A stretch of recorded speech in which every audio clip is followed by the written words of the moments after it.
Donc, je suis Thierry Guin, je suis salarié de l'APAD, l'Association pour la promotion d'une agriculture durable, qui regroupe des agriculteurs qui pratiquent et promeuvent l'agriculture de conservation des sols, c'est-à-dire le semi-direct sous couvert végétal. On travaille principalement avec les agriculteurs sur de la formation, de l'acquisition de connaissances. Et puis on répond aussi à des appels à projets axés principalement qui répondent à des besoins des agriculteurs, en particulier sur tout ce qui est gestion de l'eau, la biodiversité et puis le stockage de carbone. En fait, l'agriculture de conservation des sols, c'est un système assez innovant dans lequel on a assez peu de références. On travaille beaucoup sous forme de formation pour essayer d'acquérir de la compétence et que ce soit l'agriculteur qui soit acteur de ce qu'il fait. Donc, ce sont des agriculteurs qui pratiquent le semi-direct sous couvert dans sa forme la plus évoluée, donc il n'y a aucun travail du sol. Et du coup, par contre, ils utilisent encore un petit peu de produits phytosanitaires, en particulier sur le désherbage. Parce que pour gérer les adventices, quand il n'y a pas le travail du sol, voilà, ils utilisent la chimie, mais en travaillant le moins possible avec la chimie, en valorisant au maximum la biologie. Donc on travaille beaucoup avec les couverts végétaux. Et puis avec des variétés, c'est pour ça que les variétés maïs sont adaptées, avec des variétés maïs qui démarrent très vite, qui couvrent vite le sol, etc. En 98, c'était une technique, le semi-direct, voilà, on ne travaille plus le sol. À aujourd'hui, un système, parce qu'on s'est rendu compte que c'est l'ensemble de l'exploitation qui est impacté quand on ne travaille plus le sol. Pareil, la luzerne est une plante qui est bien adaptée au semi-direct, mais quand on met de la luzerne, pour valoriser auprès des animaux, il faut changer la ration. Donc c'est bien pour ça que c'est un système qu'on met en place.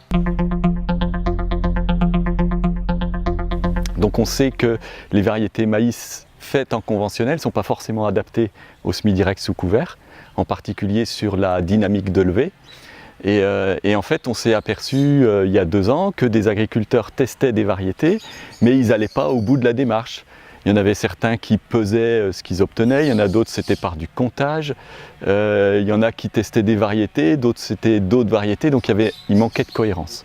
J'en prends un autre exemple, on est ici dans une région d'élevage, il y a beaucoup de fumier, de lisier à gérer, et comme il n'y a pas du tout de travail du sol, ça veut dire qu'il y a la gestion de l'odeur à travailler. Comment diminuer les odeurs de ces matières organiques d'élevage. Il y a aussi l'exemple sur les couverts végétaux pour essayer qu'il y ait le moins possible d'adventices qui lèvent et en particulier pour essayer de diminuer l'utilisation du glyphosate. On met en place des parcelles d'expérimentation de couverts et puis on note les adventices qui lèvent, etc. pour essayer d'avancer dans ce domaine-là.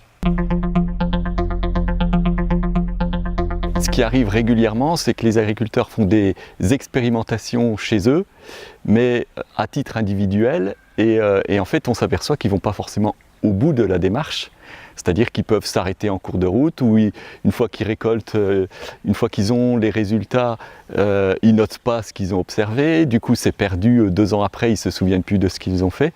Et donc dans le cadre de la formation, on essaye de valoriser davantage toutes les expérimentations qu'ils peuvent faire à titre individuel. Et il nous semble important de faire ça en groupe, puisque des fois il ne faut pas grand-chose pour que 2 agriculteurs qui ont un peu les mêmes idées puissent avoir un protocole qui soit commun. Donc le fait de travailler ça en formation, ça nous permet au niveau d'un groupe d'avoir quelque chose d'assez cohérent et que chacun se sente mobilisé pour avancer dans le même sens. On met en place des protocoles simples au démarrage. C'est-à-dire qu'on ne s'embarque pas dans une usine à gaz. Et ça me semble important parce que c'est un peu mon rôle de veiller à ce que ce ne soit pas trop complexe, parce qu'autrement on s'aperçoit qu'ils ne vont pas forcément au bout. C'est-à-dire si on a 2 pages de protocole, c'est trop compliqué. Donc on préfère commencer petit en disant on a juste 2 mesures à faire, mais par contre celles-là on les fait bien. Plutôt que vouloir faire 10 mesures et puis à la fin il y en a 10 qui sont mal faites, quoi. Et ça me semble, au moins quand on ne connaît pas le groupe, c'est-à-dire que ni trop les personnes, il vaut mieux commencer simple et puis l'année d'après on va un peu plus loin. Il y a des exemples de formation. La dernière qu'on a mise en place, c'est sur les variétés maïs. Et le premier jour, en fait, on a collecté l'ensemble des informations que chaque agriculteur avait obtenues dans l'année précédente. Et puis en fait, on s'est aperçu, et c'est eux-mêmes qu'ils s'en sont aperçus, que les protocoles n'étaient pas tout à fait les mêmes, qu'ils remettaient en cause les observations de leurs collègues, parce que ça manquait un petit peu de rigueur scientifique. Et en fait, dès que les agriculteurs remettent en cause une donnée, cette donnée elle est perdue parce que ça veut dire qu'ils n'y croient pas. Et donc le résultat, ils ne vont pas le valider pour eux-mêmes, quoi. Voilà, donc ça c'est ce qu'on a fait. En fait, dès la première journée, on a récapitulé tous ces éléments. Et puis, c'est eux-mêmes qui ont dit il faut qu'on soit plus rigoureux dans ce qu'on fait. Et donc, à partir de là, on a mis en place un nouvel essai qui se met en place ce printemps, pour justement qu'ils soient pleinement d'accord avec ce qu'ils veulent faire. C'est eux qui l'ont construit, qui l'ont validé. Ce qui m'a paru important, c'est que ce soit eux qui se rendent compte qu'il faut de la rigueur dans de l'expérimentation. Tant qu'ils ne s'en rendent pas compte, en fait, on reste, entre guillemets, dans du bidouillage. Et ensuite, on a construit ensemble, on a déjà répondu à plusieurs questions. La première qu'on s'est dit, c'est quelle est notre problématique ?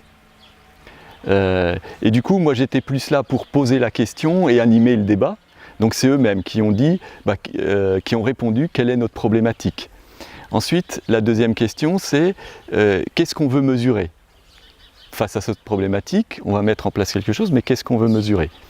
Et puis ensuite, c'est quel protocole on met en place. Et là, quand je dis protocole, c'est quelle variété le nombre de variétés qu'on veut faire, quels sont les noms des variétés, comment on va trouver la semence, comment on va l'implanter, quel comptage on va faire, quel résultat, comment on va connaître comment on va connaître le rendement, la dynamique de levée, etc. Comment on va mesurer tout ça.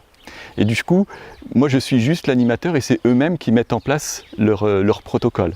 Alors, si je vois que des fois il manque des éléments importants, je leur propose. Mais il me semble important que ce soit eux qui soient complètement animateurs de ce protocole. Je m'arrange pour que le protocole soit validé à la fin, enfin soit valide scientifiquement. La majorité des observations, ce sont les agriculteurs qui les font. Moi, j'interviens très peu, juste pour vérifier que c'est fait. Mais autrement, ce n'est pas moi qui fais faire tous les comptages. C'est eux qui vont les faire. Donc, il y a une phase où ils se retrouvent entre eux pour valider leurs observations. C'est-à-dire qu'ils soient à peu près d'accord sur qu'est-ce que j'observe, quelle est ma grille de notation, etc. Donc, ça veut dire qu'il y a ce temps au champ où chacun va noter et puis ils se concertent pour vérifier qu'ils sont tous à peu près d'accord. Et puis, donc ils notent tout ça, donc on a une certaine cohérence normalement et ils sont d'accord entre eux, parce que ça c'est très important qu'ils le valident entre eux. Et ensuite, une fois qu'on a l'ensemble des résultats, qu'on est arrivé à la fin de l'expérimentation, il y a deux temps. Il y a le temps de l'écriture de ce qu'on a obtenu. Alors ça c'est un petit peu plus l'animateur qui le fait. Parce que la phase d'écriture est un peu fastidieuse, parce qu'il faut qu'on rappelle pourquoi on a fait cette expérimentation-là, quels résultats on a obtenus, comment ça s'est fait, etc. Donc c'est un petit peu fastidieux, donc là c'est l'animateur qui s'en occupe. Il me semble important qu'on aille jusqu'à la vulgarisation des données. C'est-à-dire que ça fait partie du travail de dire, une fois qu'on a nos données, qu'on a récupéré toutes ces informations-là, il faut qu'on puisse les restituer aux autres personnes qui ne font pas partie de notre groupe. Il y a aussi une restitution orale qui a lieu auprès d'autres agriculteurs et d'autres personnes qui seraient intéressées par les résultats. Et du coup, là par contre, ce sont les agriculteurs qui se répartissent les rôles pour dire moi je vais parler de ça, moi je veux parler de ça, etc. Donc c'est eux qui prennent en charge cette restitution orale qui est là par contre un peu plus sur du concret, sur du résultat, ce qu'ils ont observé, quoi. Donc ça correspond un peu plus à ce qu'ils aiment faire. C'est à la portée de tout le monde. Après, il y a des gens qui sont plus ou moins rigoureux. Et en fait, c'est la rigueur qui est importante. Il me semble que quasiment tous les agriculteurs pourraient faire ce genre de travaux. Après, on est dans un changement de système. Et donc, les agriculteurs qui vont vers l'agriculture de conservation des sols sont souvent quand même des agriculteurs un peu pionniers, qui sont à la recherche de nouveautés, qui sont sensibles à l'environnement, etc. Donc, c'est peut-être un état d'esprit qui est un petit peu différent. comment diminuer les odeurs de ces matières organiques d'élevage. Donc là, on a fait venir par exemple un scientifique le matin en cours de formation qui nous a donné un petit peu l'évolution de la matière organique, qu'est-ce que c'est que de la matière organique, comment, une fois qu'elle est mise sur le sol, comment elle évolue, pourquoi est-ce que ça sent mauvais, etc.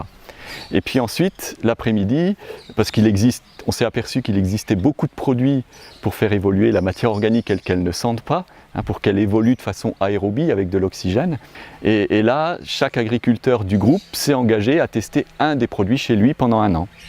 Donc pareil, là on a bâti, suite à la venue du scientifique, le matin, on a bâti un protocole en disant qu'est-ce qui nous semble important sur la matière organique.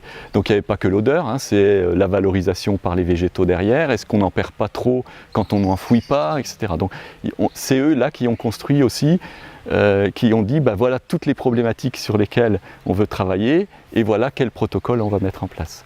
Alors du coup, dans le suivi de l'expérimentation, il y a donc tout le protocole qui est écrit auparavant. Donc ça, c'est fait en formation ou c'est fait en dehors. Mais souvent, on essaye de le valoriser en formation.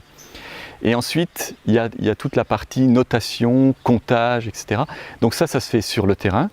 Et le démarrage, pour que tout le monde ait une grille commune, c'est fait en commun. Alors c'est pas fait en formation parce que c'est un petit peu trop contraignant de le faire en formation, donc ça on le fait en dehors. Et donc il y a toujours une phase où les agriculteurs se retrouvent pour valider la grille, qui est souvent faite par l'animateur, en fonction de tout ce qui a été demandé, et puis ensuite pour avoir une lecture qui est commune. Parce qu'on s'est aperçu ici en Vendée, on a des gens qui sont quasiment que céréaliers, il y en a d'autres qui sont éleveurs, et c'est vrai que par exemple sur la gestion du salissement, ils n'ont pas du tout la même vision. Les céréaliers sont beaucoup plus pointus, beaucoup plus exigeants, alors qu'un éleveur l'est beaucoup moins. Et donc il y a cette phase où on se met d'accord sur les observations et le comptage qui est très importante, pour moi indispensable. D'avoir une grille commune, au démarrage, c'est indispensable. Et après, chacun retourne chez lui, puis fait ses propres comptages, La phase d'expérimentation, de travail sur les protocoles dure une demi-journée. Alors après, ça peut varier. Prends l'exemple des variétés, c'est vrai qu'il y a eu tout un travail de capitalisation de ce qu'ils avaient fait l'année précédente. Donc là, ça a pris un petit peu de temps, mais c'était important pour que le reste suive. C'est-à-dire que s'il n'y avait pas eu cette prise de conscience qui manquait de rigueur, on n'aurait pas forcément été jusqu'au protocole.